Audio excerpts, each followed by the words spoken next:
Hi everybody, welcome to another winter field trip with me. And today I'm over at Steyer Nature Preserve by Old Fort, Ohio. It's a little tiny town. And I just started and I wanted to show you this tree right here. I've seen it here a lot, but I wanted to share it with you today. So let's take a look. This tree is a kind of birch tree, and it's called a paper birch tree, or interestingly, a canoe birch tree. And well, the bark is so thin.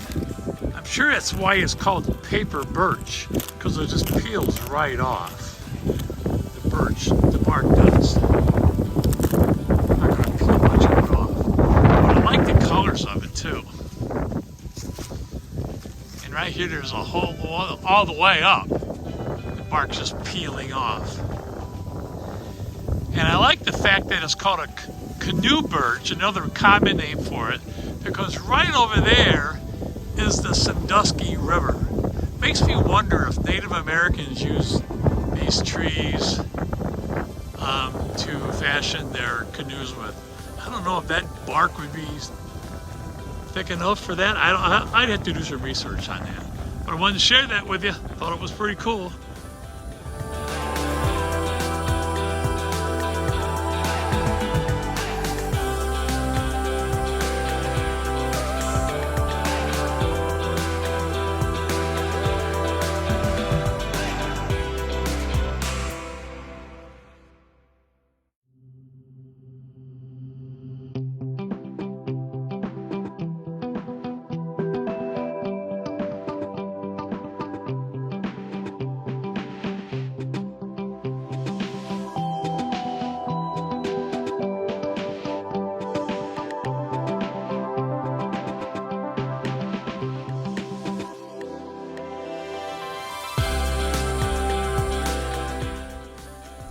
Straight up ahead here on this little side trail, right in front of me, is a huge sycamore tree.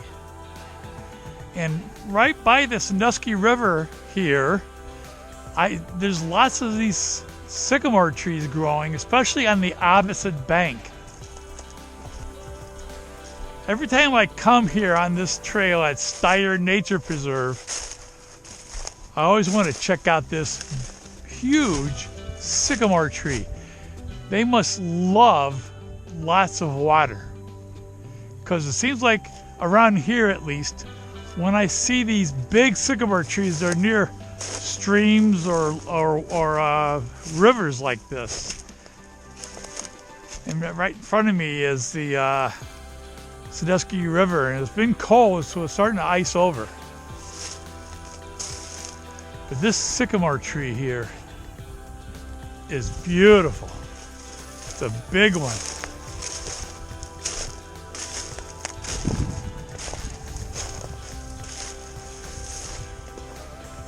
You can always tell the sycamore trees because their bark has a distinctive look. It looks like as you go up the tree, the bark peels off and it like exposes the white underside.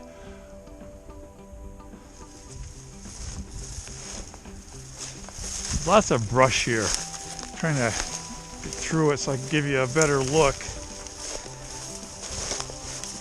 And the interesting thing about these sycamore trees is how they shed their bark.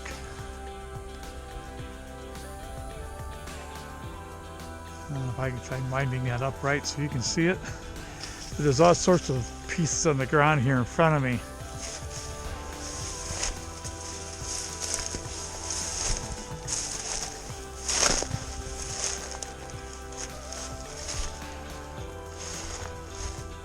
Oftentimes the sycamore trees will have like a big hole at the base of the tree. Sometimes I've seen bigger ones than this where people can get inside. I guess the settlers used to, back when this country was first settled, they find sycamore trees and that would be their temporary shelter. staying inside those hollowed out bottom part of the tree. So right there is the Sandusky River. I see some, if you look there, you can see some right here in front of me right here with the white bark peeling off, or the bark peeling off, exposing the white as you go up. That's a great looking sycamore tree. I would imagine at the very base of it, a few feet up, it's at least 6 feet in diameter.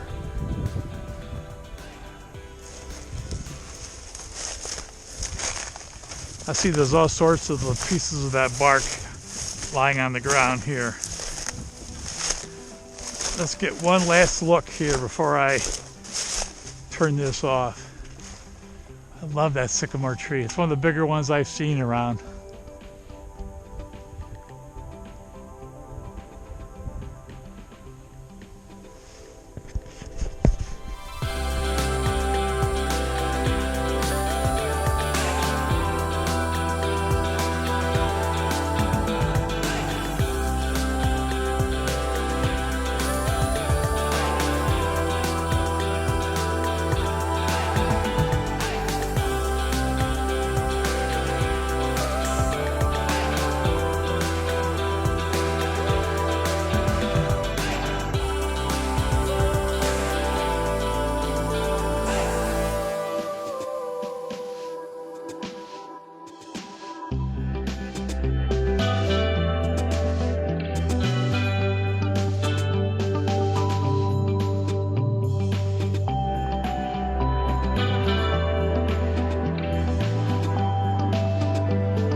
I find this eastern cottonwood tree here behind me to be really interesting, especially one of its roots that's growing above the ground. Let's take a look.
Coming up here on the trail, on the right-hand side, there's a special tree that I want to show everybody on the field trip today. It's called the honey locust tree. And there's no honey in it. But the honey locust tree has got a special feature that's really interesting.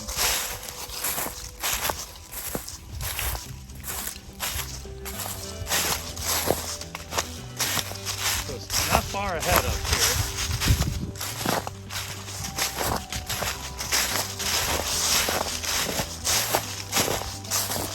Okay, now, here's the tree I wanted to show you. It's really cool. This is a honey locust tree. You see the spines on it? Let's get a better look. There's the spines. They are sharp and they are long. Some of those are 6 to 8 inches long, maybe even longer. And right over here is another one. Another tree, honey locust tree. Look how long that spine is there. And they're sharp. And what I wanted to show you this is because there's a bird called the Northern Shrike. It's a small bird. It's only like 3 or 4 inches long, but it's got weak talons. And what it does, it takes its prey. It's carnivorous. It takes its prey like lizards, insects, other birds, mammals of different kinds, and it'll impale its prey on these spines. It'll just jab the spines right through it, and then it'll eat it then or come back later and eat it. It helps in the feeding process of the bird called the Northern Shrike. Get this, it's one of its names that is called is the butcher bird. Isn't that cool? The butcher bird. The Northern Shrike uses these spines of the honey locust tree as part of like its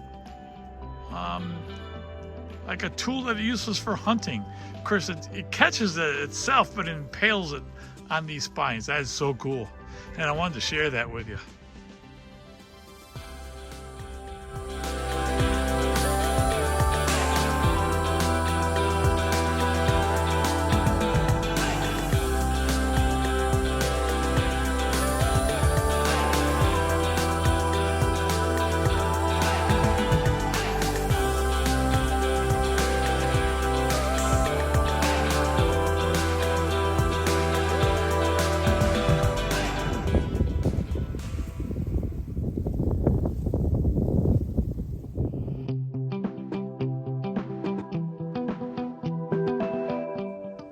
Well, I've come to the end of another winter field trip.